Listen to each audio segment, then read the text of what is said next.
Hey, good morning, good afternoon, good evening, wherever you are. You're completely awesome. Receive it. Receive that you're healthy. Receive it.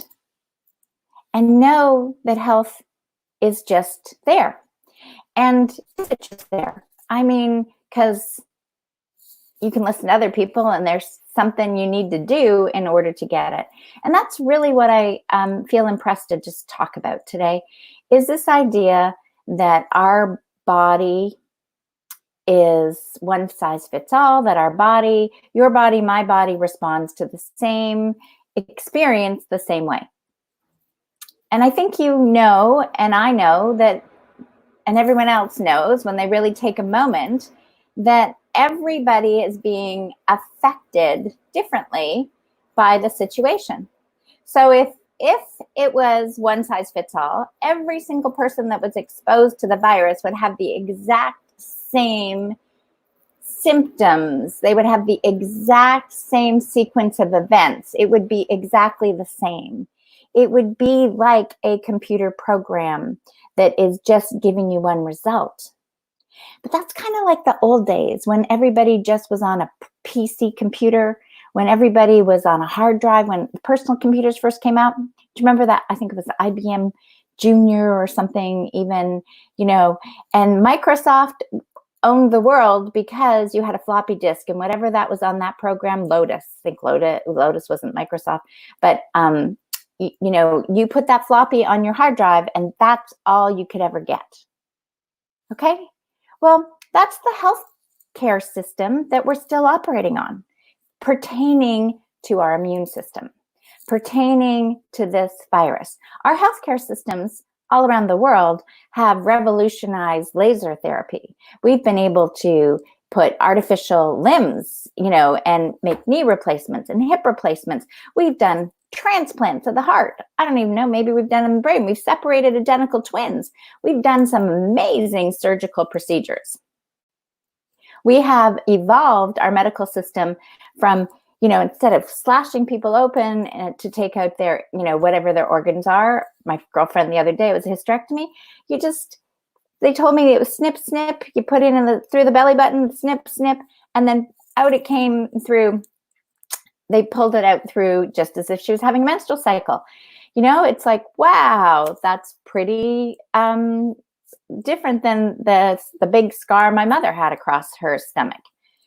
So why are we still operating on a very archaic system in 2020 when it comes to this idea that there is a virus out there that could hurt us? And that whole idea, again, that something out there could hurt us is a question.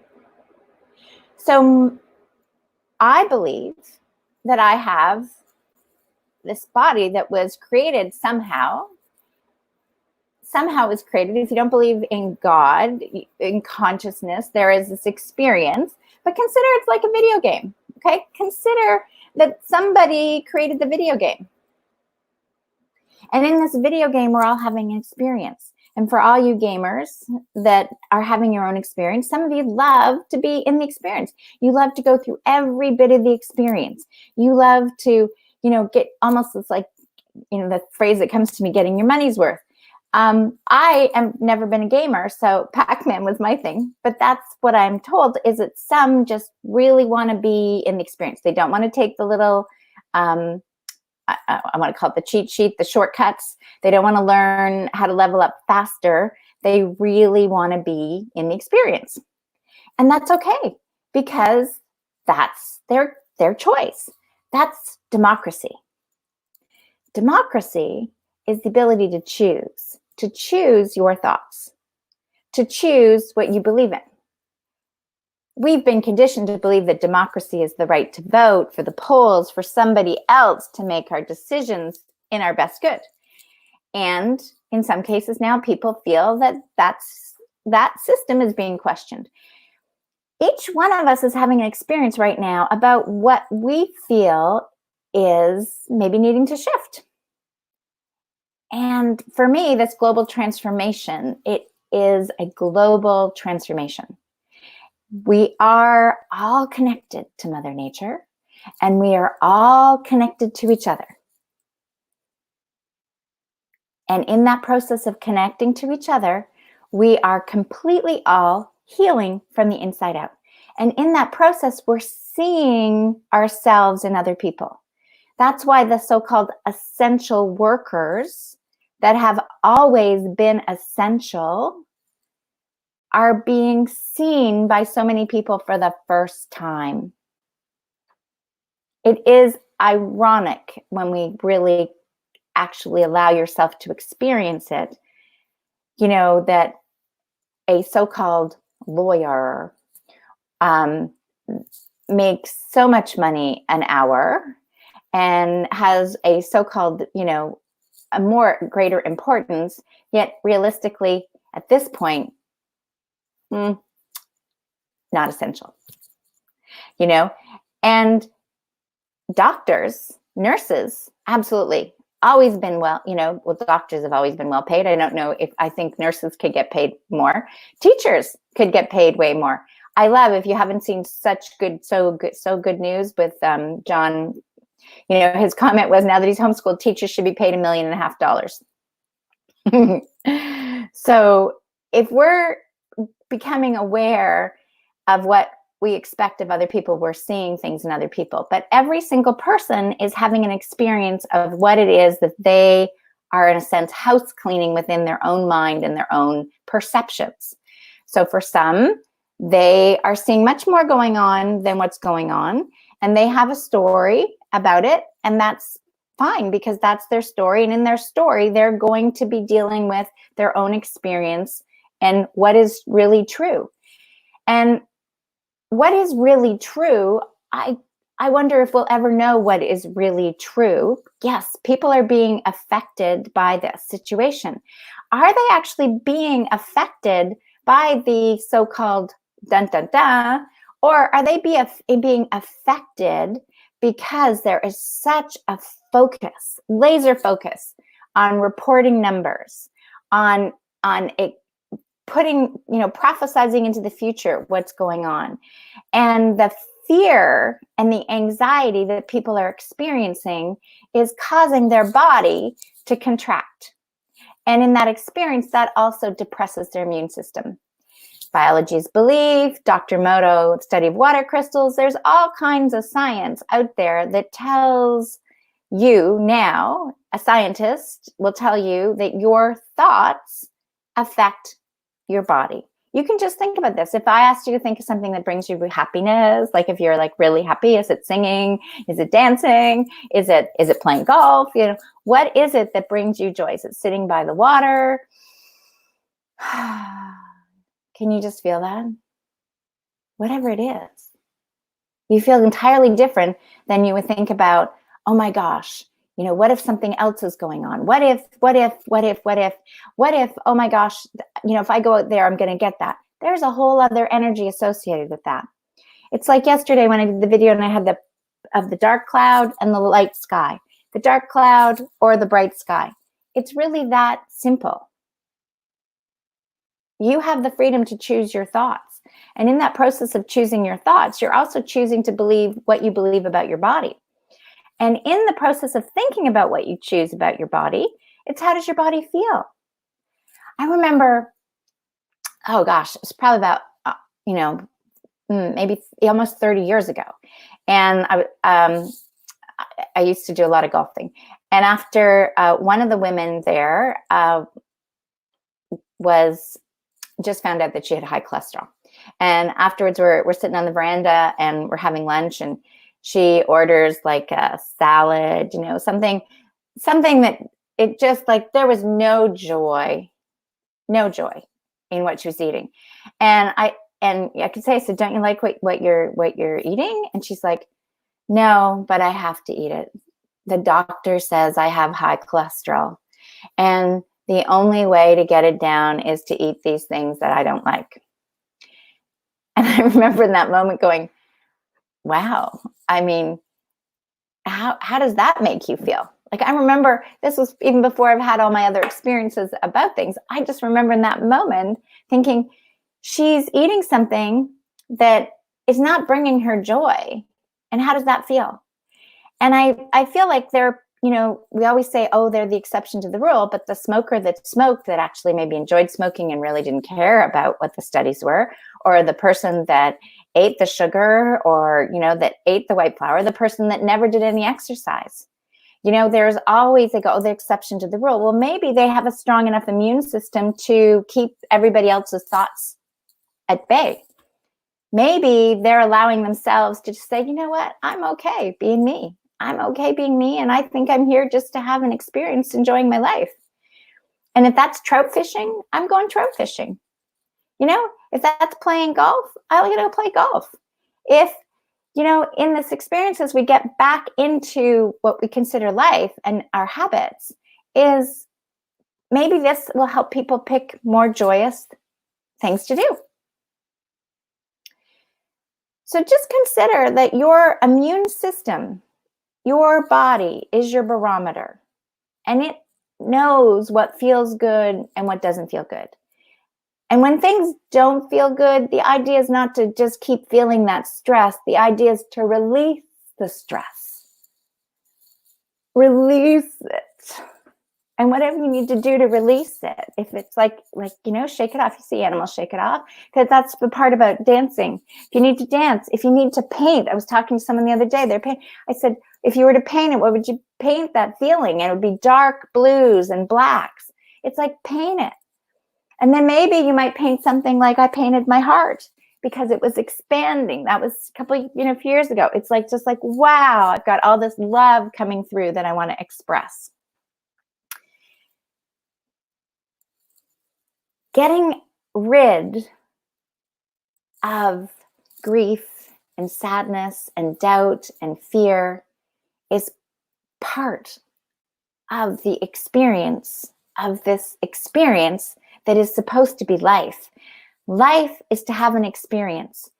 Just as each of us have a favorite type of movie to go see, each of us has a favorite hobby that we like, or a habit. We have particular people we like to be with. And each of us is designed, each of us is designed to have that experience. Just like you're in the video game. You can have a different experience in the video game than I can have. And everybody else. We can all level up faster. People can level up faster. People can get through the, whatever it is, the shortcuts. Or people can stay in the so-called, level 1 or the suffering experience. It's okay, because it's their experience. And that's what that person is obviously enjoying in that moment. The question is, are you aware that you're having the experience? Are you aware that you're in the video game? Or have you forgotten that this is an experience?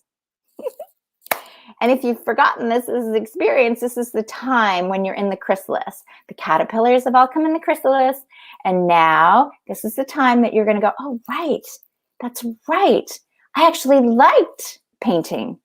I actually liked my spouse. I actually liked my children. I actually just felt that I could never handle homeschooling. I had my kids at home. I pulled them out of school. I homeschooled them. My kids never got vaccinated. I mean, the things that everybody's going through, I already lived through them. So I'm speaking from experience. I've had the experiences, and it's an up and a down, and it's a letting go, and it's an unfolding. I've had the experience of trusting my inner guidance. I've had the experience of unfolding. I've had the experience of good health by my trusting my inner guidance.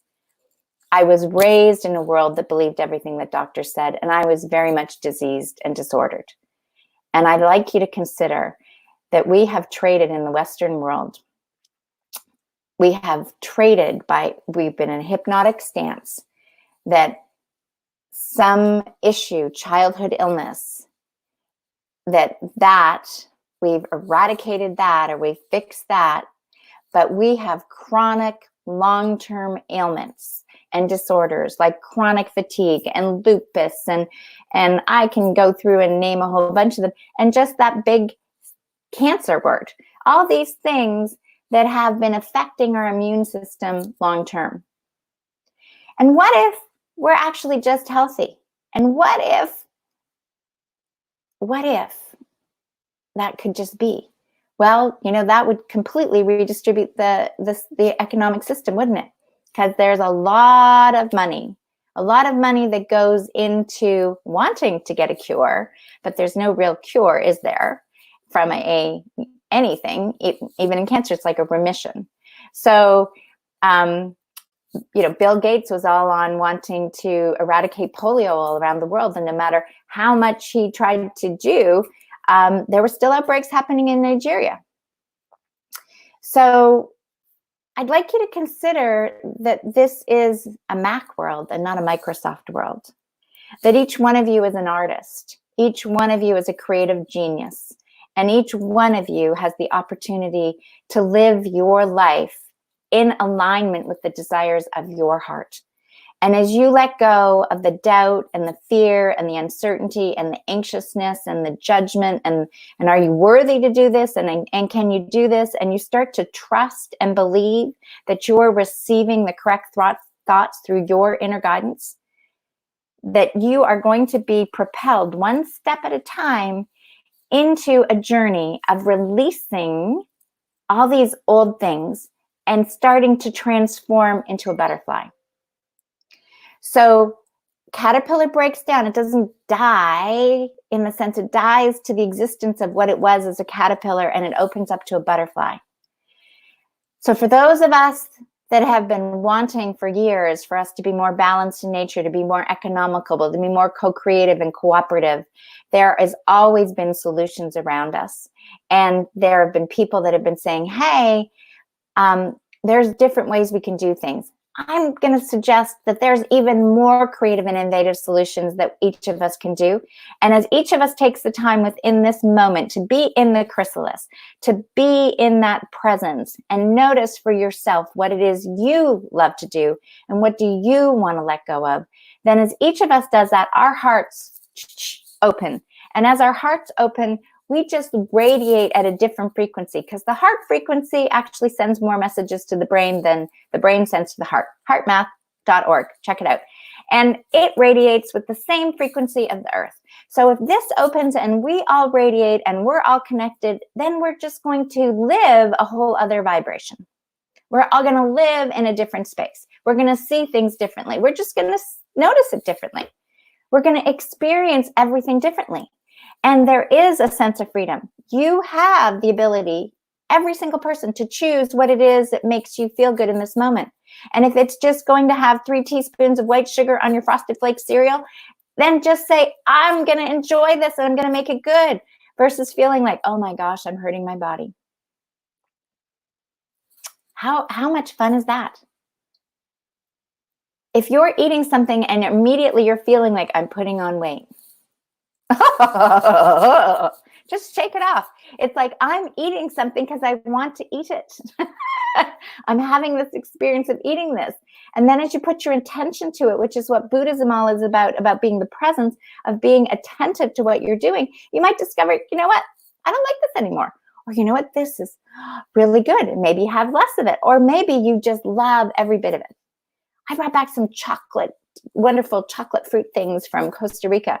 And I'll be frank, there's been a couple days where I have just spent the whole day, nibbling on that all day long. And some of it has been and some of it has been a little habitual. It's like, eating some chocolate. It's really good.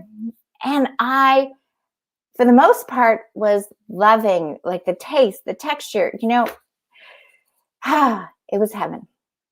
And heaven can be this experience here, because that's really what the prayer was way Thomas Owen that I used to say in public school. We used to say that was, thy will be done on earth as it is in heaven. To me, everything is here. Everything is now, and it comes from the inside. It's time to stop looking out there for your answers. Stop looking out there for opinions. And the same thing. I want you to have your own experience. It's the same thing when I mentor people on trust your inner guidance. I want people to learn how to trust their inner guidance in 10 days, because when you trust your inner guidance, it's your own superpower. I want to be the vessel that gets you to consider some ideas and to ponder them and to come up with your own conclusions for yourself, because what's true for you is going to always be a little different than everybody else. But ultimately, there is a truth within each one of us. And when we trust our own inner truth, well, that's when there's real power, because the power is in each one of us. It is never outside ourselves.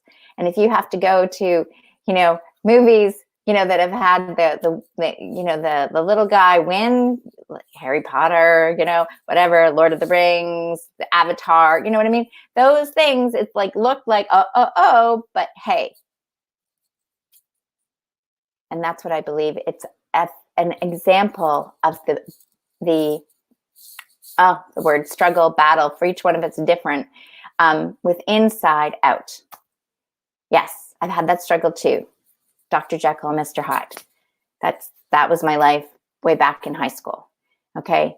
The dark and the light, the all going on in the head. I've had many, many experiences within myself, and it was only through healing, only through coming to trust and learn and hear, that my health changed physically, mentally, emotionally, spiritually, beingness. And I love my life. I can trust that whatever comes the next moment is the next moment. And I'm at peace and at love. And if I overcome with sadness and grief, I am letting that move through me, just like my nose might run. I trust the process. I surrender to this art, this great big masterpiece, this great big video game. And so if you're realizing you're in the wrong role now, you're like, oh my gosh, I've been playing this role and I never wanted that role. No wonder I'm feeling like, because I realize it's time to change. It's because it is time to change. We're on the chrysalis. It's like, ooh, everybody, cast change, production change. We're all changing. We went from this production and now we're going to this one. And it is going to be your best whole new world, my best whole new world. It's awesome. Step forward, trust your inner guidance, and grab a copy of the book.